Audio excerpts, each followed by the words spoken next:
9:30 से जो कैंडल शुरू हुई है और 9:45 पे जो खत्म हुई है, हमें उस कैंडल पे ट्रेड लेना है। अब मार्केट मान लीजिए वहीं घूमती रही, वहीं बोर हो रही है, उसका मूड नहीं है आगे बढ़ने का। उसने सोचा मैं नहीं जाती अब आगे, आज मेरे को रेस्ट करने का मूड है, बहुत चल लिया मैं 2-3 दिन। ऑप्शन बाय करने में बहुत बीपी हाई होता है। मैं हाउसवाइफ्स को बहुत अच्छे से जानती हूँ, हम लोगों की रिस्क एपेटाइट उतनी नहीं होती है। मेरी अपनी एक स्ट्रैटेजी है जो मैं फॉलो करती हूँ, जिसको आपने सामने लिख लीजिए 1 2 3 4 5। पहली स्ट्रैटेजी ये है, This video is made for educational purposes only and are not meant for financial advice. Viewers are recommended to consult registered financial and investment advisors before making any investment. We disclaim all liability for any loss or damage as a result of any investment that you may consider. We do not promote any finance or investment related courses or products through this channel. क्या एक housewife numbers manipulate कर सकती है? वो housewife जो day 1 से एक ही काम कर रही है, घर मैनेज कर रही है, बच्चे मैनेज कर रही है, क्या वो स्टॉक ट्रेडिंग कर सकती है? क्या उसको चार्ट समझ आ सकते हैं? उसे ये समझ आ सकता है ये स्टॉक कहाँ जा रहा है और कहाँ नहीं जा रहा है?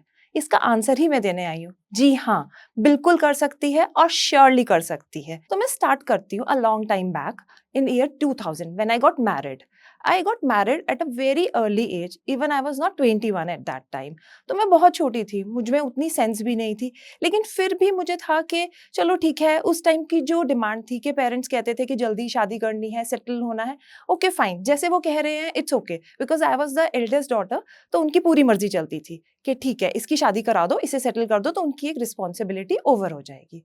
आई गॉट मैरिड और एज यूजल मेरे जो अनफॉर्चुनेटली मेरे बच्चे टाइम से हो गए और they started growing up very well.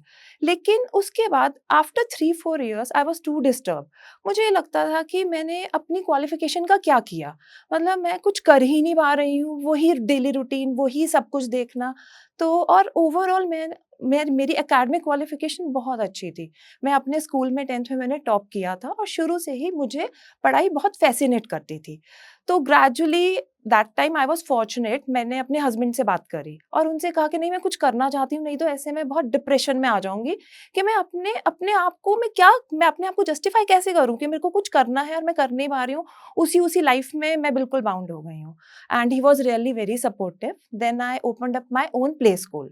So play school की जर्नी से मुझे बहुत कॉन्फिडेंट फील हुआ। इनिशियल ईयर्स में हमारा प्ले स्कूल बहुत अच्छा चल रहा था। फर्स्ट एडमिशन हमारे लिए बहुत डिफिकल्ट था, लेकिन लकीली हमें मिल गया। उसके बाद ग्रेजुअली 10 एडमिशंस हुए, 20 हुए and we touch to 100 and 100 is a really good number in case of play schools. Play school बहुत अच्छा चल रहा था, तब तक अच्छा चल रहा था जब तक एक बहुत छोटा-सा एक इंसिडेंस ये हुआ कि जब हमने प्ले स्कूल ओपन किया तो नर्सरी में एडमिशंस का क्राइटेरिया 4+ होता था। तो जो भी बच्चा आता था हमारे प्ले स्कूल में वो 2.5 ईयर्स पे आता था, तो उसका टेन्योर जनरली 1.5 ईयर्स का रहता था। ग्रेजुअली वो रिड्यूस करके एडमिशन क्राइटेरिया 3+ हो गया। तो जो किड हमारे पास या जो बच्चा हमारे पास आएगा वो 1.5 साल की बजाय कुल 6 महीने रहता था। चलिए उसकी भी कोई बात नहीं, लेकिन पेरेंट्स का एटीट्यूड ये होता था कि हम अप्रैल में क्यों एडमिशंस करा रहे हैं? क्योंकि अप्रैल में एडमिशन कराने का मतलब है जून जुलाई की फीस एक्स्ट्रा, मई जून की फीस एक्स्ट्रा जाएगी, तो क्यों ना हम जुलाई में एडमिशन कराएं। ये एक बहुत बड़ा कारण बन गया कि हम लोगों के एक्सपेंसेस मीट होने बिल्कुल बंद हो गए। मींस हमारे डे टू डे के खर्चे नहीं निकल रहे थे, क्योंकि 1.5 ईयर को जो बच्चा आ रहा था वो कुल 6 महीने रह गया, 6 महीने में भी कट होके 4 मंथ्स होने लग गया। तो day to day expenses meet करना और खर्चे निकालना एक्चुअली टफ हो गया था। Then we have to take a decision कि एक बिजनेस हम कर रहे हैं तो उसको बिजनेस की तरह करा जाएगा। घर भी इग्नोर हो रहा है, सब चीजें इग्नोर हो रही हैं एंड स्टिल कोई रिटर्न नहीं है, तो why not close it of. अभी एक हमने फिर बहुत ही रिस्पेक्टफुली वो सेशन कंप्लीट करने के बाद उसे क्लोज ऑफ कर दिया। हमने किसी का भी पेरेंट्स का लॉस नहीं किया या किसी को मिसगाइड नहीं किया कि आप अभी ऐसा नहीं किया हमने कि आइए आप जनवरी में आ जाइए और फिर हम मार्च में बंद कर देंगे। हमने उनको क्लियर कर दिया we are here till March of this session and now we are going to close it off. चलिए कोई बात नहीं, वो हुआ, उसमें मैं कहूँगी हमें लॉस ही हुआ, क्योंकि 1.5 ईयर में हमने कोई बहुत मेजर रिटर्न नहीं निकाले। ठीक है, हमें घर से नहीं देना पड़ा था, लेकिन फिर भी मैं कहूँगी कि हमें कोई 1-2 महीने प्रॉफिट आया होगा, उसके बाद कोई प्रॉफिट नहीं आया। Okay fine. उसके बाद जी मेरे हस्बैंड का बहुत ही फ्लरिशिंग बिजनेस था। हम लोगों का केमिकल्स का काम था और केमिकल्स का काम बहुत अच्छा चल रहा था, लेकिन सडनली टेक्नोलॉजी चेंज हुआ और टेक्नोलॉजी चेंज होते ही वो काम बिल्कुल बंद हो गया। उनकी तबीयत भी खराब रहने लग गई, उन्हें लगा कि अब मैं क्या काम करूं। फिर उन्होंने स्टॉक मार्केट में स्विच ओवर किया। स्टॉक मार्केट में जैसे ही उन्होंने स्विच ओवर किया, एक छोटी सी बात है, एक कहते हैं यूनिवर्सिटी फीस, लॉस फीस जो हम देते हैं स्टॉक मार्केट यूनिवर्सिटी को, वो उन्होंने भी दी और अच्छी खासी दी। तो उसको देने के बाद मतलब घर का माहौल बहुत खराब हो गया, क्योंकि हम कुछ भी छोटे से भी पैसे के लिए बात करते थे तो ऐसे हो जाता था जैसे पता नहीं हमने क्या माँग लिया है। और ही वाज़ इंटू डिप्रेशन, उनको इतना ज़्यादा डिप्रेसिंग फ़ील होता था, उनको ये टेंशन होती थी कि मैं अपनी फैमिली को आगे कैसे कैसे सस्टेन करूँगा? मैं अपनी फैमिली को आगे क्या-क्या दूँगा? क्या फ्यूचर रहेगा मेरे बच्चों का? अगर मैं खुद ही सेटल नहीं हूँ तो मैं बच्चों को कैसे सेटल करूँगा? तो उन्होंने ट्रेडिंग स्टार्ट करी तो उस ट्रेडिंग में मेरे को ये लगता था कि ये अभी इन्होंने जैसे शुरू किया है और इन पे एक लायबिलिटी है। इनको ये लगता है कि मुझे मेरी फैमिली को आगे सस्टेन करना है, मुझे इनकी नीड्स पूरी करनी है। तो इस वजह से ये गलत ट्रेड देते थे या ओवर ट्रेडिंग करते थे। ट्रेड सही भी होता था तो ओवर ट्रेडिंग की वजह से प्रॉब्लम आ जाती थी, क्योंकि इनको तो ये था ना मुझे इतना कमाना ही कमाना है और मुझे इतना कमा के ही आगे मूव करना है। और मैं इनको गलत नहीं बोलूँगी क्योंकि इनके पास कोई ऑप्शन नहीं था। Ultimately he is a bread earner of the family, तो इनको ये चीज़ करनी ही करनी थी। फिर मुझे लगा कि क्यों अगर मुझे इसमें इंटरेस्ट है, तो क्यों ना मैं भी शुरू करूँ। तो मैंने वहाँ मेरी जर्नी स्टॉक मार्केट की स्टार्ट हुई। उस स्टॉक मार्केट की जर्नी में मैंने इनसे बात करी तो इन्होंने मुझे बोला कि मैं तेरे को 2 लाख रुपए देता हूँ से फॉर एग्ज़ाम्पल, तो तू मुझे कुछ प्रूफ़ करके बता। ऐसे तो मैं ट्रस्ट नहीं कर सकता, तू देख रही है, मैं भी तो कर रहा हूँ ना। तो ये थोड़ा-सा हमारे बीच में थोड़ी कॉन्फ्लिक्ट रही, लेकिन मेरा एटीट्यूड ये था कि कुछ टाइम बाद हस्बैंड वाइफ के बीच की बात होनी बंद हो जाती है।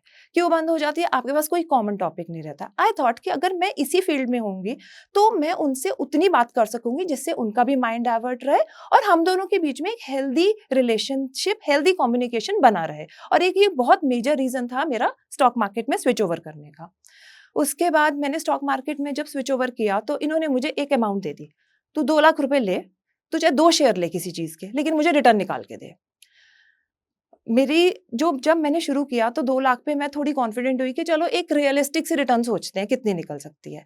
तो मैंने ये सोचा कि 2 लाख के ऊपर अगर मैं इन्हें महीने के 8,000 भी बना के देती हूँ, या जो कि एक 4% रिटर्न है, तो ये शायद इनको मेरे पे ट्रस्ट आ जाएगा। बड़ा मज़ा आया, बहुत मज़ा आया मुझे उस जर्नी में। उस 2 लाख पे मैंने किसी महीने 3%, किसी महीने 4% निकाल दिए इन्हें और मैं भी खुश। मुझे तो ऐसे लगा कि मैं तो बिल्कुल 30 मार खाऊँ और बस अब मर्सिडीज़ मैं ही लाऊँगी इस घर में, क्योंकि एक 4% की रिटर्न तो बहुत अच्छी है। आप जहाँ एफडी में पूरे साल बैठते हैं, तो आपको 6% की या 7% की रिटर्न मिलती है। उस हिसाब से तो इट वाज़ लाइक मज़े आ गए बिल्कुल। मुझे लगा मैं बहुत कुछ कर लूँगी। चलो जी, ये तो ओवर कॉन्फिडेंस जहाँ होगा वहाँ आपको वो ओवर कॉन्फिडेंस किल करेगा ही करेगा। फिर मैंने इन्हें कहा, मैंने कहा आप छोड़ो, मुझे ना इसमें मज़ा नहीं आ रहा। भई अगर आपने मुझे 2 लाख रुपए दिए हैं, 2 लाख में अगर 8 से 10,000 आ भी गए तो उससे क्या बनेगा? हम लोगों के जो खर्चे हैं वो पूरे हो ही नहीं सकते हैं। तो मुझे ना कुछ बेटर करना है। तो बेटर करने में पता नहीं मुझे कहाँ से हुआ, मैंने एमसीएक्स जॉइन कर लिया। मुझे लगा कि मैं एमसीएक्स में ट्रेड करती हूँ, तो मैं गोल्ड और सिल्वर में ट्रेड करूँगी। उन दिनों थोड़ी हवा भी चली हुई थी एमसीएक्स की, तो ये था कि सब जो है एमसीएक्स में ट्रेड कर रहे हैं, मेरे को भी करना है। मैंने कहा चलो ठीक है, शुरू करते हैं। तो 2 लाख मेरे वहाँ थे ही, कुछ मैंने उनसे बढ़ा के मेरे पास 2.5 लाख रुपए थे, तो मैंने कहा चलो 2.5 लाख में हम लोग शुरू कर लेते हैं। 2.5 लाख में जब मैंने गोल्ड में ट्रेड किया, मेरा पहला ट्रेड जिसे बिगिनर्स लक बोलते हैं, मैंने जी 30,000 रुपए कमा लिए। 30,000 रुपए, और उसमें मैं पूरे दिन स्टॉक मार्केट में लगी रहती थी, पूरे महीने में 8,000 आ रहे थे, तो मुझे लगा इससे बढ़िया क्या हो सकता है? फिर तो मर्सिडीज़ पक्की ही पक्की है कि आएगी ही आएगी। 30,000 आ गए, 30,000 आ गए तो थोड़ा भई मेरे हस्बैंड को भी कॉन्फिडेंस आया कि चलो शुरू करो, कोई बात नहीं, तेरा ट्रेड चलता है। अब चलता है ये तो सबको पता था, जहाँ फेल होता है तो वहाँ कहाँ जाएँगे वो किसी को नहीं मालूम था। तो मैंने कहा आप मुझे थोड़े से पैसे और दो। इन्होंने दिए, क्योंकि इन्हें भी लगा कि भई ये तो कर पा रही है, इसको दे दो। तो इन्होंने मुझे वो अमाउंट डबल कर दी।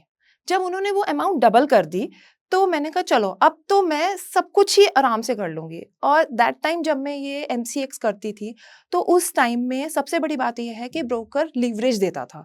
तो लीवरेज देने से ये होता था कि मैं पोज़ीशन ज़्यादा ले सकती हूँ। मेरे पास जितने पैसे हैं मैं उससे ज़्यादा यूटिलाइज़ कर सकती हूँ। वो एक बेनिफिट तो बहुत बड़ा था, लेकिन नहीं होना चाहिए मेरे हिसाब से। तो ग्रेजुअली क्या हुआ कि जब मैंने कहा चलो जी आज तो हम बड़ी चांदी ही खरीदेंगे। अब मेरे पास पैसे हैं तो आज ही घर में 10 लाख रुपए आने चाहिए। तो मैंने अपना एज़ यूजुअल ट्रेड लिया और बिना एसएल लगाए टारगेट लगा के उसको छोड़ दिया। थोड़ी देर बाद मेरे ब्रोकर का फ़ोन आता है कि मैम आपके ना सौदे कट चुके हैं और आपका अकाउंट बिल्कुल ख़त्म हो चुका है। उस दिन जो मुझे सेटबैक लगा, वो एक बहुत मेजर सेटबैक था, क्योंकि मुझे ऐसे लग रहा था कि बस मैंने तो बहुत कुछ अचीव कर लिया है और अब मैं तो बस ट्रेडर ही बहुत बढ़िया हूँ। तो 5 लाख रुपए मेरे टोटली खत्म हो चुके थे। 5 लाख रुपए जब टोटली खत्म हो गए, तो जिस पोज़ीशन से मैंने अपने हस्बैंड को मैं चाह रही थी कि मैं इनको हेल्प करूँ, वो हेल्प तो क्या, मैं उन पे एक और बर्डन डाल दिया कि उन्होंने मुझे एक ट्रस्ट करके 5 लाख रुपीज़ दिए और वो 5 लाख रुपीज़ मेरे खत्म हो गए। अब मैं उन्हें कैसे फेस करूँगी? तो वो एक मेरे लिए बहुत टफेस्ट पॉइंट था कि एक तरफ मैंने उन्हें कहा कि मैं आपके लिए एक आपकी सपोर्ट सिस्टम हूँ, लेकिन वो सपोर्ट सिस्टम तो क्या था, और गड़बड़ हो गया था। अब मेरे पास ऑप्शन कुछ नहीं थी। मैंने कहा नहीं, छोड़ूँगी तो नहीं मैं। मेरी ज़िद है, इस टाइम मैं छोड़ूँगी नहीं, क्योंकि मुझे और कुछ समझ नहीं आता था। अगर मैं सोचूँ मैं ट्यूशन्स ले लूँ, वो मुझे समझ नहीं आता। मुझे लगता था इतने कम पैसों में क्या करना है ट्यूशन लेके? उतना तो मैं आज एक कुछ भी फ्यूचर पकड़ूँगी तो पैसे आ जाएँगे। अच्छा जी, चलिए, ये तो हुआ। ये तो एक ऐसी स्टोरी हुई जहाँ तक आप सबको ये लगेगा कि हाँ, सबके साथ होता है ये। उसके उसके बाद क्या हुआ? उसके बाद जी, मैंने कहा नहीं जी, मुझे स्टॉक्स ही करने हैं। कोई बात नहीं, रिटर्न तो आ रही है। अच्छा, अब मुझे कैश में नहीं समझ आ रहा था, क्योंकि कैश में बहुत टाइम वेट करना पड़ता है। भई आपने एक स्टॉक खरीदा, उसके बाद आप उसको वेट, लेकिन अब मैं किस मुँह से बोलूँ कि मुझे फ्यूचर करना है, क्योंकि मैं ऑलरेडी सिल्वर में बहुत बड़ा लॉस ले चुकी थी। कोई बात नहीं, हिम्मत करके फिर मैंने इनसे कहा। मैंने कहा एक चांस मुझे और दीजिए। चलिए, इन्होंने मुझे चांस दिया। उसके बाद जब चांस दिया तो मैंने फिर स्टॉक्स लिए, मैंने फ्यूचर नहीं किया। फ्यूचर नहीं किया, स्टॉक्स किए। स्टॉक्स में मैंने अच्छे खासे स्टॉक्स होल्ड कर रखे थे। लेकिन फिर आ गया कोविड, और कोविड में कोई भी आपने देखा ही था कि मार्केट कितनी क्रैश हुई थी, इतना एक्सपेक्टेड नहीं था। तो मेरे जितने भी स्टॉक्स थे वो 50% करेक्ट हो गए। अब 50% करेक्शन के बाद ये किसको पता है कि वो उठने में कितना टाइम लगाएँगे। वो सिचुएशन भी है जब मैंने रिलायंस जो मैंने लिया था, जब वो 800 का उसने लो लगाया, तो ये न्यूज़ आने लगी ये तो और नीचे जाएगा। तो अब क्या करें? वो तो थैंकफुली मेरे पास कैश में थे स्टॉक्स, तो वो पड़े रहे। तो बट बात सारी ये थी कि उसको उठने में कितना टाइम लगेगा? तो आप डे टू डे के एक्सपेंसेस कैसे मीट करोगे? पॉइंट यहाँ ये नहीं है कि कैश में अगर आपने कोई चीज़ ली है वो बढ़ेगी नहीं, बिल्कुल बढ़ेगी। लेकिन आपको day to day expenses meet करने के लिए यू नीड मनी। आप कैश में जब स्टॉक बढ़ेंगे तब बढ़ेंगे। लेकिन अगर आपको डेली का खर्चा निकालना है, आपका एक मंथली एक स्टैंडर्ड ऑफ लिविंग है मेंटेन करना है, तो वो कैसे मेंटेन होगा? कोविड के दौरान हमें बहुत प्रॉब्लम रही, क्योंकि मेरे हस्बैंड ऑलरेडी थोड़ी टेंशन में चल रहे थे। उसके बाद उनकी तबीयत खराब हुई, हम सबको घर में कोविड हुआ और हमें कुछ समझ नहीं आ रहा था, बाहर कहीं जा नहीं सकते थे, आ नहीं सकते थे। Then that was a turning point in my life. क्यों टर्निंग पॉइंट था वो मैं आपको बताती हूँ। टर्निंग पॉइंट इसलिए था कि उस टाइम मैंने सोचा मुझे कोई ऐसा मेथड क्रिएट करना है, ऐसी स्ट्रैटेजी क्रिएट करनी है, जिस स्ट्रैटेजी में मैं हर मंथ कुछ ना कुछ निकाल पाऊँ। 1 महीने में नहीं तो एटलीस्ट 2 महीने में निकाल पाऊँ, मेरी कुछ तो एवरेज हो। ये थोड़ी ना मैं स्टॉक लेके बैठी हूँ, मैं सोच रही हूँ ये जब बढ़ेगा तब बढ़ेगा। ठीक है, मेरे साथ ये सबसे बड़ा एक बेनिफिट था कि मैंने हमेशा निफ्टी 50 के स्टॉक्स में ट्रेड किया, और ये मैं आपको भी कहूँगी कि उसमें मुझे ये तसल्ली थी कि कभी ना कभी घूम फिर के इनका प्राइस आ जाएगा। मैंने ऐसा नहीं कि किसी भी कंपनी के किसी के भी कहने पे लगा दिया। वो मेरा एक शुरू से एटीट्यूड था कि मुझे निफ्टी 50 के अलावा किसी और में ट्रेड नहीं करना है। चलिए, मैंने सोचा, उसके बाद मैंने थोड़ी लर्निंग स्टार्ट करी। लर्निंग इन द सेंस मुझे आता था, लेकिन मेरे husband he is a very good trader now. तो उन्होंने मुझे हेल्प किया कि तू ये कोर्सेज़ कर ले। मैं समझाऊँगा तुझे शायद इतना नहीं समझ आए, लेकिन ये मैं तेरे को एडवाइस कर रहा हूँ, ये कोर्सेज़ कर, ये चार्ट है। तब तक मुझे नहीं पता होता था कि आपके फ़ोन पे भी ऐप्स चलती हैं, तो उसके ऊपर भी लाइव ट्रेड्स आते रहते हैं। तू इनको देख, इसमें ये इंडिकेटर लगा, वो इंडिकेटर लगा। तो उन्होंने कहा तू तो समझने की कोशिश कर, अगर तुझे समझ आता है। और उस हिसाब से मैं बहुत ब्लेस्ड हूँ कि मेरे हस्बैंड ने भी कभी मुझे ये नहीं कहा कि तूने शेयर मार्केट में लॉस लिया है, तो अब तू वो नहीं करेगी। ऐसा उन्होंने कभी नहीं बोला, क्योंकि उन्हें ये पता था कि अगर पैसा यहाँ गया है तो यहीं से आएगा, और मेरी भी ये ज़िद थी कि मैंने खोया यहीं है तो मुझे इसी से ही लेना है और किसी से नहीं लेना है। तो मैंने शेयर मार्केट में फिर थोड़ी अपनी लर्निंग के बाद मैंने इंडिकेटर्स यूज़ करे ट्रेड्स में, बट मैंने फिर फ्यूचर में काम करना शुरू कर दिया, क्योंकि फ्यूचर में आपको पैसा आता दिखता है। हाँ, लेकिन मैंने ऑप्शंस में काम नहीं किया। ऑप्शन सिर्फ मैंने हमेशा जो यूज़ किया है वो अपने फ्यूचर को एक इंश्योरेंस की तरह यूज़ किया है। ऐसा नहीं कि मैंने कॉल्स बाय कर ली या पुट बाय कर ली, क्योंकि बैक ऑफ द माइंड मुझे एक चीज का डर था कि अगर इस बार पैसा खत्म हो गया तो आई एम नॉट आंसरेबल।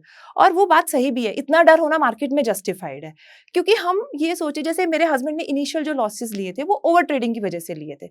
उन्हें मेरी एक बात पता थी कि अगर अब इसे अक्ल आई है, इतना लॉस देके अक्ल आई है, तो ये खराब नहीं करेगी पैसा, ये एक पर्टिकुलर रिस्क ही लेगी, उससे ज्यादा ये रिस्क नहीं लेगी। तो मैंने फिर उसमें इंडिकेटर्स लगाए।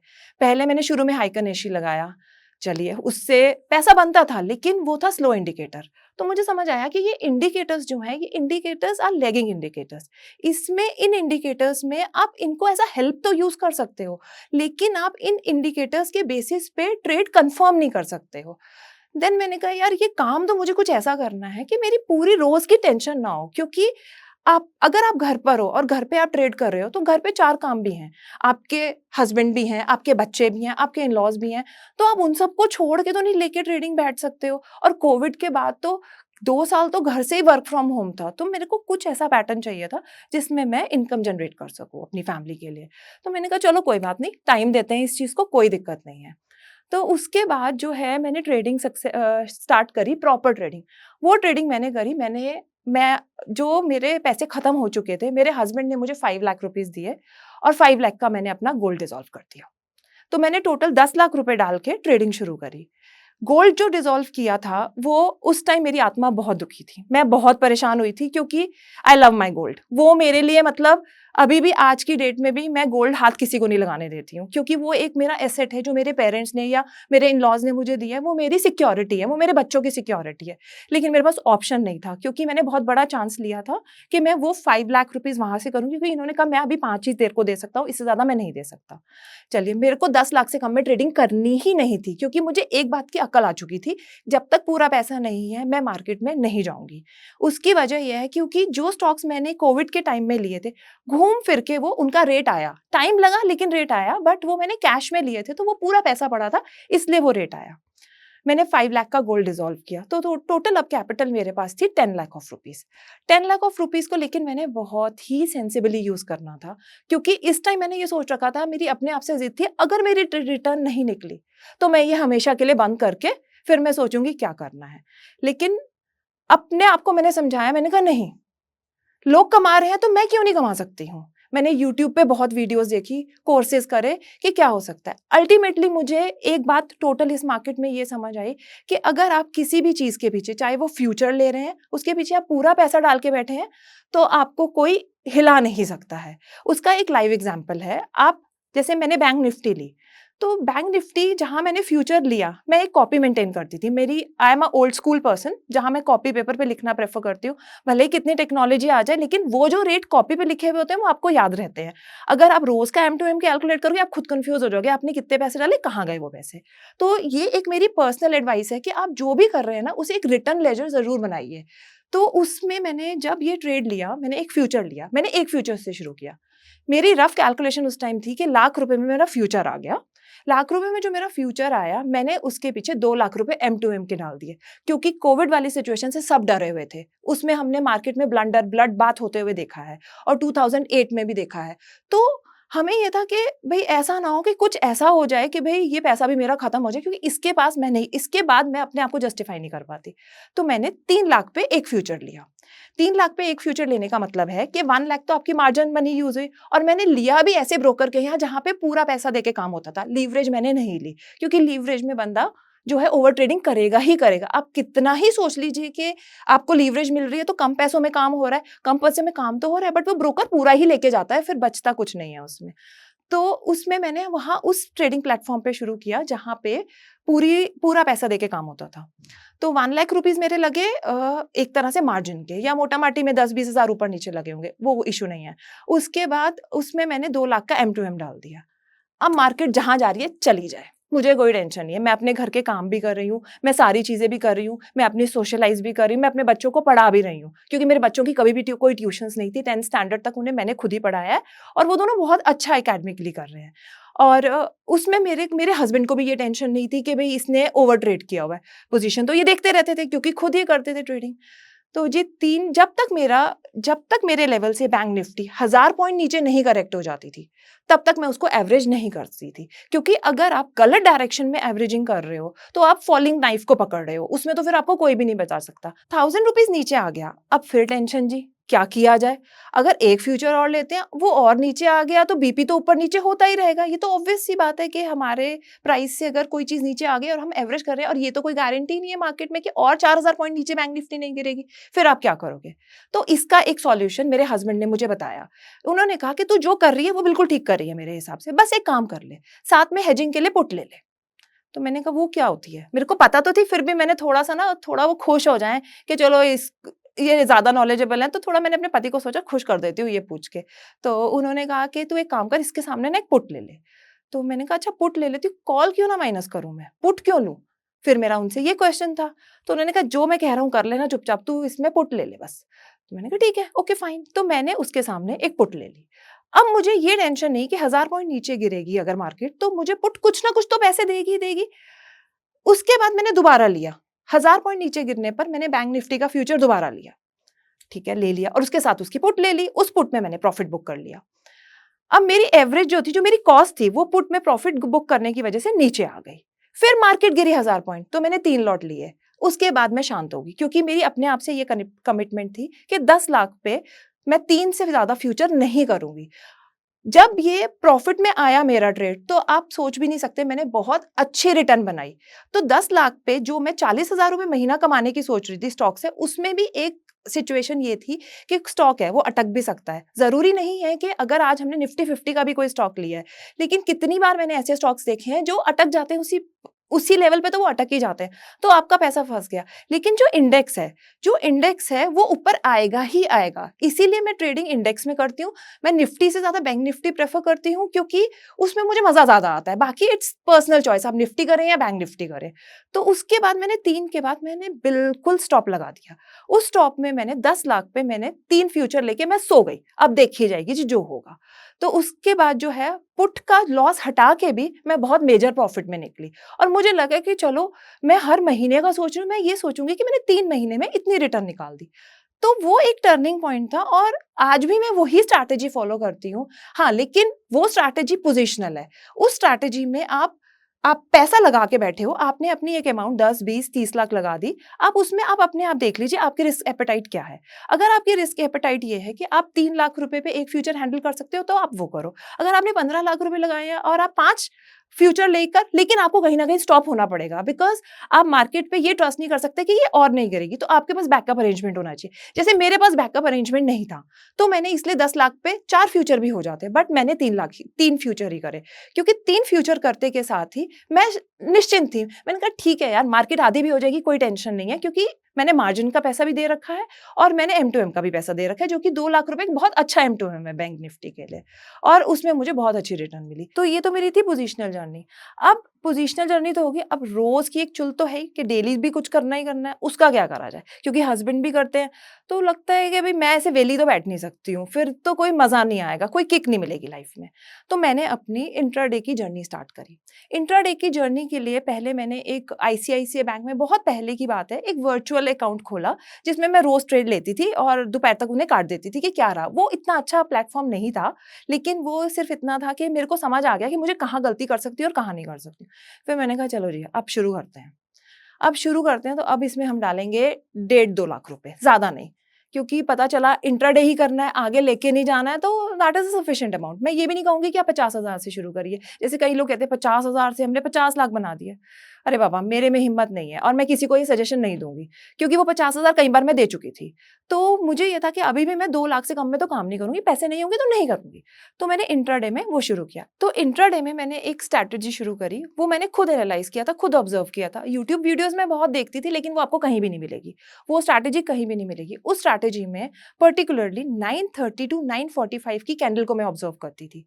अगर मैं 9:15 टू 9:30 नहीं बोल रही हूँ, वेरी क्लियरली, ना मैं ये कह रही हूँ 9:15 टू 9:45, 9:30 से जो कैंडल शुरू हुई है और 9:45 पे जो खत्म हुई है, हमें उस कैंडल पे ट्रेड लेना है। जैसे ही उसका हाई कटेगा, हमें बाय करना है, जैसे ही उसका लो कटेगा, हमें सेल करना है। And we have to be very fast in that. हमें ये काम फटाफट करना है। फटाफट इसलिए करना है क्योंकि हमें सिर्फ मोमेंटम खाना है। लेकिन मोमेंटम भी, जैसे आप ये मत सोचना कि आप कॉल बाय करेंगे या पुट बाय करेंगे उसमें खाएंगे, बिल्कुल नहीं। मैं हाउसवाइफ्स को बहुत अच्छे से जानती हूँ, हम लोगों की रिस्क एपेटाइट उतनी नहीं होती है। कॉल पुट बाय करने में, ऑप्शन बाय करने में बहुत बीपी हाई होता है, और पता नहीं चलता, कभी भी कुछ भी स्पाइक लग जाती है। तो मेरा सजेशन है, बाकी जो करते हैं वो कर सकते हैं, उसमें I am not against it, but मेरी अपनी एक स्ट्रैटेजी है जो मैं फॉलो करती हूँ। तो जैसे ही उसका हाई करता था, मैंने बहुत बार ऑब्जर्व किया, उसमें हाई करते के साथ ही आपको 100 पॉइंट फ्यूचर में मिल जाते थे। और जैसे ही उसका लो कटता है तो इंट्राडे में आपको 100 पॉइंट उसमें मिल जाते हैं। और ये स्ट्रैटेजी मैंने अपने हस्बैंड को भी बताई। मेरे हस्बैंड ने कहा यार मुझे समझ नहीं आता इंट्राडे में मैं क्यों नहीं कमा पा रहा हूँ। मैंने कहा रुको मैं आपको बताती हूँ, आप मुझसे बेटर कर पाओगे क्योंकि आप टेक्नोलॉजी में फास्ट हो, आपसे कंप्यूटर जल्दी चलता है, मैं थोड़ी उस मामले में स्लो हूँ क्योंकि एक जनरेशन गैप है। मतलब 2000 से 2020 20 साल में जो जो बच्चे जितनी फास्ट कर सकते हैं मैं नहीं कर सकती, और वो मुझे अपनी लिमिटेशन पता है। फिर भी एक हाउसवाइफ होने के नाते मैं बिल्कुल क्लियरली बोलूंगी मैंने बहुत एफर्ट किया और मैंने उस चीज को सीखा कि नहीं मुझे ट्रेड लेना है तो लेना है, एक लेंगी चाहे एक ट्रेड लूं लेकिन लूंगी। तो उस स्ट्रैटेजी में 70% प्रॉफिट आता है। तो जब मैंने अपने हस्बैंड को बताया तो वो 5 साल से इसी स्ट्रैटेजी पे वर्क कर रहे हैं। शुरू में वो 9:15 टू 9:30 में करते थे, मैंने कहा नहीं बिल्कुल नहीं, 9:30 टू 9:40 में करो आपको पैसा मिलेगा। और यही हुआ, 9:30 टू 9:45 का जैसे ही कैंडल का हाई करता है फ्यूचर बाय करते हैं और उसका लो करता है तो फ्यूचर सेल करते हैं। उसमें भी एक ट्विस्ट है। अब मार्केट मान लीजिए वहीं घूमती रही, वहीं बोर हो रही है, उसका मूड नहीं है आगे बढ़ने का, उसने सोचा मैं नहीं जाती अब आगे, आज मेरे को रेस्ट करने का मूड है, बहुत चल लिया मैं 2-3 दिन। तो उसके बाद जो है मैंने कहा चलो छोड़ो, इसका भी कोई सॉल्यूशन निकालते हैं, लाइफ में तो अगर प्रॉब्लम है तो उसका सॉल्यूशन आएगा ही आएगा। मैंने कहा चलो ठीक है देखी जाएगी। 9:45 पे फिर मैंने अपने हस्बैंड से पूछा, मैंने कहा आप तो बड़े ऑप्शंस के एक्सपर्ट हो, ये बताओ कौन सी ऑप्शन सेल करनी है। इन्होंने पता नहीं उल्टी सीधी क्या ऑप्शन बताई, मुझे नहीं समझ आई। मैंने एट द मनी की ऑप्शन बेच दी। अगर मार्केट ऊपर जा रही है, हाई करेगा तो मैं एट द मनी का पुट ऑप्शन बेच देती हूँ क्योंकि मुझे ऑप्शन समझ नहीं आते। और अगर लो करता था तो मैं कॉल ऑप्शन बेच देती थी। तो होता क्या था कि उसमें हाँ ठीक है, उसमें 100 पॉइंट नहीं मिलेंगे, फ्यूचर में 100 पॉइंट मिल सकते हैं, लेकिन ऑप्शन में आपको जल्दी निकलना पड़ेगा क्योंकि ऑप्शन में वोलेटिलिटी बहुत ज्यादा होती है। तो ऑप्शन में आपको पूरे 100 पॉइंट्स निकालना थोड़ा टफ है, लेकिन सेलिंग में मुझे 50 पॉइंट्स मिलने लग गए बड़ी कंफर्टेबली। ये इस स्ट्रैटेजी पे वर्क करने पे मुझे 50 पॉइंट्स मिलने लगे। जैसे ही मैं कॉल बेचती थी फटाफट 50 पॉइंट आ जाते थे, बड़े मजे आए मुझे। और जैसे ही पुट बेचती थी तो भी 50 पॉइंट आ जाते थे। लेकिन हाँ एसएल में 50 पॉइंट्स लगा के रखती थी या उसी कैंडल का हाई लगा के रखती थी। लेकिन उसमें भी एक कैच है, अगर वो कैंडल जो है वो बहुत ज्यादा बड़ी बनी हुई है तो आप उसका हाई लगाओगे तो आपका एसएल बहुत बड़ा हो गया, टारगेट तो आपका फिर भी 50 पॉइंट है, तो क्या करोगे। तो फिर आप वो स्किल्स आपको थोड़ा सा ऑब्जर्वेशन पे करनी पड़ेगी, वो थोड़ा आपको प्राइस एक्शन समझना पड़ेगा उस चीज के लिए।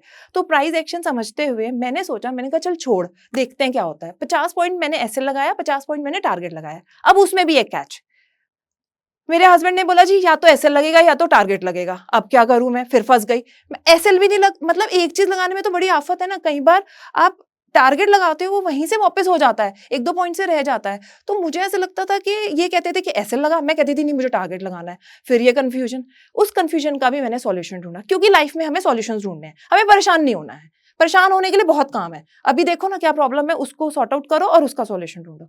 तो मैंने क्या किया, मैंने इनको तो कह दिया, इनकी तसल्ली करा दी कि मैंने एसएल लगा दिया। मैंने एसएल नहीं लगाया, वैसे मैंने एसएल ना लगा के मैं टारगेट लगाती थी।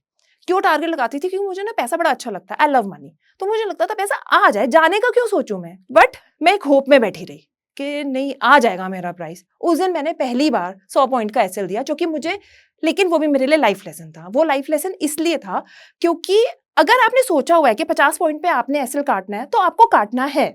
अगर आप नहीं काटेंगे तो अल्टीमेटली आप लॉस में एंड करेंगे। आपको इमोशंस छोड़ने पड़ेंगे। अगर आपका एक सेट पैटर्न है, आपको उस सेट पैटर्न पे काम करना है, तो आपके कुछ रूल्स हैं जिसको आपने सामने लिख लीजिए, 1 2 3 4 5। अगर वो रूल में फिट हो रहा है आपका ट्रेड तो ही लीजिए। मार्केट कहीं नहीं जा रही है, मार्केट यहीं रहती है, मार्केट आगे भी यहीं रहेगी। प्राइजेस रोज मार्केट खुलेगी, रोज आपको 9:15 बजे उठाएगी, लेकिन वो स्क्रीन आपको बुलाती रहती है, आजा आजा आजा। हमने नहीं जाना है, हमें वहीं रहना है। और उस स्ट्रैटेजी के अकॉर्डिंग मैंने फिर काम किया। तो अब मैं 50 पॉइंट्स का टारगेट रखती हूँ, 50 पॉइंट्स का एसएल रखती हूँ। अगर मुझे लग रहा है आज मार्केट में मूवमेंट बहुत ज्यादा है, उसमें मैं फिर इनकी बात मान के एसएल लगा देती हूँ, टारगेट नहीं लगाती हूँ। तो ऐसे करके मेरे पास रोज पैसा बनता है। ये तो थी एक स्ट्रैटेजी जो सारी हाउसवाइफ फॉलो कर सकती है। सेकंड स्ट्रैटेजी मैंने आपको दी जो पोजीशनल स्ट्रैटेजी थी। उस पोजीशनल स्ट्रैटेजी में सीधे सा कैलकुलेशन, 3 लाख रुपए डालो, फ्यूचर लो, साथ में एक हेज लो, पुट बाय करो और सो जाओ, आपका प्राइस आ जाएगा, कोई आपको लॉस नहीं होगा। आप एक पुट ले लीजिए साथ में। हाँ, पुट का क्रेडिट मैं कंप्लीटली अपने हस्बैंड को देती हूँ क्योंकि उन्होंने ही मुझे बताया कि ओपन फ्यूचर मत कर, तुझे अभी मार्केट का पता नहीं, कल को कोई वॉर डिक्लेयर होगी तो पता चला अगले दिन मार्केट बिल्कुल गई, तेरा अकाउंट फिर साफ हो जाएगा। जो कि हुआ था, सिल्वर में हुआ था। मैं चांदी में बहुत बुरा फंसी थी क्योंकि वो हाई से जब गिरने पे आई थी तो उसका कोई एंड नहीं था, कहीं नहीं था। मतलब 70,000 से, मुझे अभी भी वो फिगर नहीं भूलते, वो 27-28 पे आ गई थी। तो इन्होंने कहा कि ये काम मत कर, ओपन ट्रेड मत ले। तो वो मुझे समझ आई। तो उसके बाद अब थर्ड स्ट्रैटेजी, आप बॉलिंगर बैंड लगाइए। इंट्राडे अगर आपने करना है तो एक बोलिंगर बैंड लगाइए। बोलिंगर बैंड की सबसे अच्छी खासियत ये है, कई लोग कहते हैं कि ये फैलता जाता है, तो आप कहाँ से रिवर्सल करोगे? वो मैं आपको बताती हूँ। उसमें क्या होता है, जो उसका अपर बैंड होता है और जो उसका लोअर बैंड होता है। अपर बैंड और लोअर बैंड जो होता है, अपर बैंड में जब प्राइस टच करके बाहर निकल जाता है, वो अंदर आएगा ही आएगा। आप कभी भी आज़मा के देख लो, आपका वो घर है, वो उसका, वो स्टॉक का घर है, आप ऐसे मान लो। तो वो अपर और लोअर बैंड के बीच में आएगा ही आएगा। अगर वो बहुत बाहर निकल गया तो बड़ी अच्छी बात है, फिर तो उसने नीचे आना ही आना है। वहाँ पे आपको थोड़ा प्राइस एक्शन समझना पड़ेगा। प्राइस एक्शन कैसे समझना पड़ेगा? जैसे अगर मान लीजिए वो 2 कैंडल्स टॉप से रिट्रेस कर रही हैं, तो इसका मतलब है वहाँ एक रेजिस्टेंस है और अपर बैंड आपको ये भी सिग्निफाइड कर रहा है कि यहाँ एक रेजिस्टेंस है, यहाँ से प्राइस ऊपर जाने में टाइम लगाएगा। तो जब वो प्राइस अपर बैंड के ऊपर है और वहीं से 2 जगह से एक बार रिजेक्ट हुआ है, तो अल्टीमेटली उसे अंदर आना ही आना है। आप वहाँ कॉल बेच के बैठ जाइए, एक एसएल लगा दीजिए 100 पॉइंट का या जितना आपकी रिस्क एपेटाइट है। ऐसे केस में मैं तो एसएल नहीं लगाती हूँ। रीजन बीइंग मुझे पता है ये अपने घर लौटेगा ही लौटेगा। थोड़ा टाइम लगेगा लेकिन आएगा। तो वहाँ पे आप प्राइस एक्शन थोड़ा फॉलो कीजिए और वो अंदर आएगा ही आएगा। लेकिन ये स्ट्रैटेजी मैं इंट्राडे करती हूँ, मैं पोजिशनल नहीं करती हूँ, क्योंकि पोजिशनल में बैक ऑफ द माइंड एक टेंशन रहती है कि कल को कुछ कहीं पे कुछ हो गया, रातों रात बैंक कहीं पे बैंकरप्सी डिक्लेयर कर दी, तो मार्केट तो न्यूज ड्रिवन है, वो तो ऐसे गिर जाती है जैसे कुछ हुआ ही नहीं है, लोगों के पैसे तो कुछ है ही नहीं ना, ले लो कोई दिक्कत नहीं है। तो ये काम नहीं करना है। इंट्राडे में मैं 15 मिनट का चार्ट स्ट्रिक्टली फॉलो करती हूँ। 15 मिनट के चार्ट पे आप जो है बोलिंगर बैंड लगाते हैं, तो उसमें अपर बैंड पे जब भी प्राइस रिजेक्ट होगा वो अंदर आएगा ही आएगा। आप सोचो उसका घर है, उसको घुसना ही है उसमें। ऐसे ही लोअर बैंड पे, जब लोअर बैंड पे अगर मार्केट गिरती गिरती ऊपर से नीचे आई है, तो वहां पे आप देखिए प्राइस एक्शन क्या है। प्राइस एक्शन बहुत सिंपल है, थोड़ी ऑब्जर्वेशन है, थोड़ा आपको डिवोटेड होके उसे समझना पड़ेगा। और ये जिसको भी इंटरेस्ट है, चाहे वो हाउसवाइफ है, चाहे बच्चे हैं, चाहे बड़े हैं, वो समझ लेंगे। आप थोड़ा सा कैंडल्स के साथ आप प्यार से बातें करो, उनको समझो, तो आपको समझ आ जाएगा कि मार्केट कहाँ से उठ सकती है। और मोस्ट ऑफ द टाइम ये ट्रेड चलते हैं। जैसे नीचे वाले बैंड पे जब प्राइस आया, उसके बाद उसने अगर लॉन्ग विक बनाई है, तुरंत ट्रेड ले लो। आप वहां पे या तो पुट बेच दो या आप फ्यूचर बाय कर लो। आपको 100 पॉइंट मिलेंगे ही मिलेंगे। फ्यूचर में 100 पॉइंट मिलेंगे और ऑप्शन सेल करने में 50 पॉइंट मिलेंगे। मैं बहुत लंबे ट्रेड्स नहीं लेती। कई बार ये लगता है कि इतनी बड़ी रन थी, मेरी मिस हो गई। कोई बात नहीं, मुझे डेली खाना है, मुझे एक दिन नहीं खाना है। होता क्या है कि अगर हम ये सोचेंगे ना, इतनी लंबी रन थी और मेरे को पैसे नहीं मिले, नहीं मिले तो नहीं मिले, इट्स ओके। क्या हो गया, रोज तो मिल रहे हैं ना। हमें काम वो करना है जिसमें रोज पैसा आए लेकिन सेफ आए। तो मेरा सीधा सा कैलकुलेशन ये है कि मैं 3 स्ट्रैटेजीज फॉलो करती हूँ। एक पहली स्ट्रैटेजी ये है 15 मिनट की candle 9:30 to 9:45। Second Bollinger band में अपर और लोअर, बीच वाले में मैं ट्रेड नहीं करती। वो बेचारा खुद कंफ्यूज है, मुझे क्या बताएगा, बीच में पता ही नहीं चलता ऊपर जाएगा या नीचे जाएगा। आपका ट्रेड बने तो आप लो, नहीं बने तो मत लो। कोई डॉक्टर ने नहीं कहा कि आज मुझे ट्रेड लेना ही लेना है। अरे नहीं बना तो नहीं बना ना, इट्स ओके, कल ले लेंगे। तो उसके बाद जो है, उसके बाद हम लोगों ने तीसरी पोजिशनल वाली, तो I am in love with that, क्योंकि वो पैसा हमेशा देती है। बस पैसा पूरा डला हुआ होना चाहिए, वो हमने देख लिया। जो मैंने आपको स्ट्रैटेजीज बताई, उसका मैं आपको एक लाइव एग्जांपल देती हूँ। उसका लाइव एग्जांपल अभी रीसेंट पास्ट का ही है, जिस दिन ये इलेक्शंस हुए थे। तो इलेक्शन का जिस दिन रिजल्ट आया, आपने देखा एक दिन मार्केट बहुत बढ़ी, मेरे पास तब भी पोजीशन थी। अगले दिन मार्केट जितनी बड़ी थी उससे ज्यादा गिर गई। मतलब पता नहीं कहाँ जाना था उसको घूमने के लिए, ये नहीं समझ आया। जब ट्रेडर्स देख रहे थे तो सब ये कह रहे थे कहाँ जाएगी, कहाँ रुकेगी।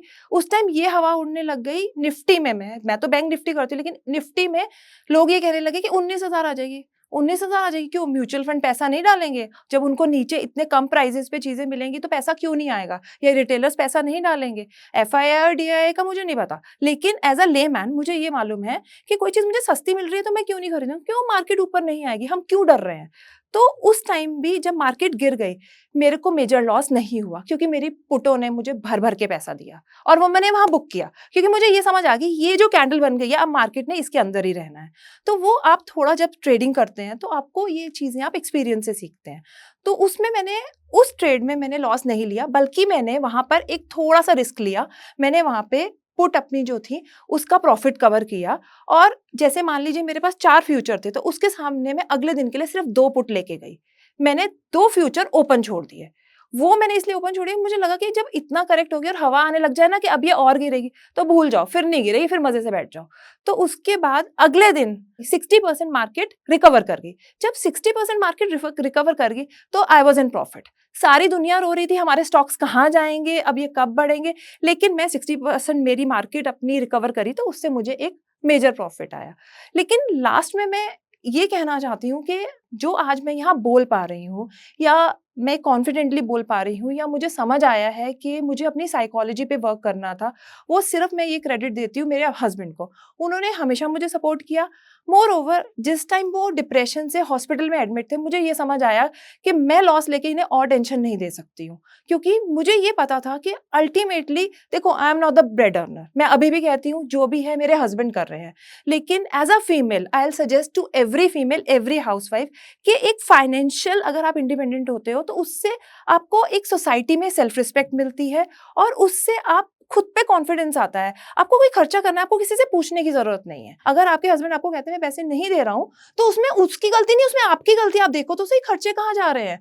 तो उस केस में मेरा ये पॉइंट ऑफ व्यू है कि आप एटलीस्ट उन्हें कुछ सपोर्ट कर सकते हो। ठीक है, आपको घर देखना है, आपको एक फैमिली देखनी है, आपको बच्चे देखने हैं, तो आप मेजर काम नहीं करते, लेकिन एटलीस्ट आप उनको 40% का तो सपोर्ट दे सकते हो ना। तो आई वर्कड ऑन दैट 40%। वो मुझे ये समझ आया कि मैं बजाय ये टेंशन में है, ये हॉस्पिटल में है, मैं इनको और टेंशन दूं, इससे बेटर है कि मैं कोई ऐसी स्ट्रैटेजी प्लान करती हूँ जिसमें मुझे रोज भी काम ना करना पड़े। और रोज जो मैं काम करती हूँ, क्योंकि एट प्रेजेंट मैंने वो सीख लिया है, रोज काम करने वाला इंट्राडे में करती हूँ। इंट्राडे लेकिन जिस दिन मेरा मन नहीं होता मैं नहीं करती हूँ। कहीं मुझे जाना है तो मैं अपनी लाइफ का बैलेंस नहीं खराब करूंगी। बिल्कुल, मेरे को बच्चों को मेरी जरूरत है, उनकी मुझे पीटीएम में जाना है, मैं जाऊंगी। उसके लिए मैं ये नहीं कि सुबह सुबह उठ के पहले वो कैंडल देखूंगी, क्योंकि देखिए अगर आप वो ट्रेड लेंगे और आपको 11 बजे पीटीएम में जाना है, से फॉर एग्जांपल, तो उसमें क्या होगा, आपका दिमाग वहीं चलता रहेगा। तो जिस दिन कहीं जाना होता है उस दिन मैं ट्रेड नहीं लेती, लेकिन मेरा पोजिशनल ट्रेड हमेशा रहता है। पोजिशनल ट्रेड में मुझे इतनी टेंशन नहीं है, क्योंकि मैंने अपने फ्यूचर के सामने एक हेज ले रखी है। उस हेज की वजह से मैं हमेशा सिक्योर हूँ। मार्केट यहाँ से आधी भी हो जाएगी, मुझे टेंशन नहीं है।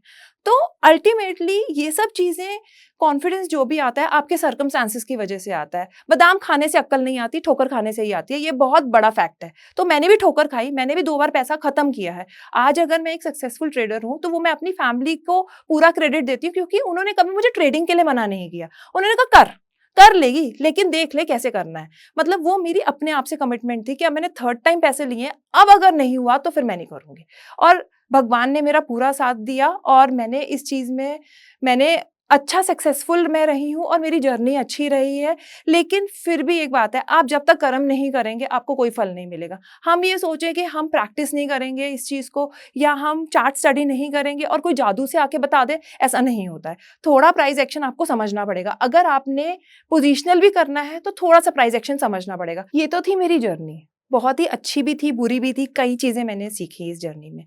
लेकिन यहाँ मेरे को आके बहुत कॉन्फिडेंट फील हुआ है, और मैं बहुत ज़्यादा हार्टिएस्ट मेरी थैंक्स है जो स्टॉक को, जिन्होंने मुझे एक प्लेटफॉर्म दिया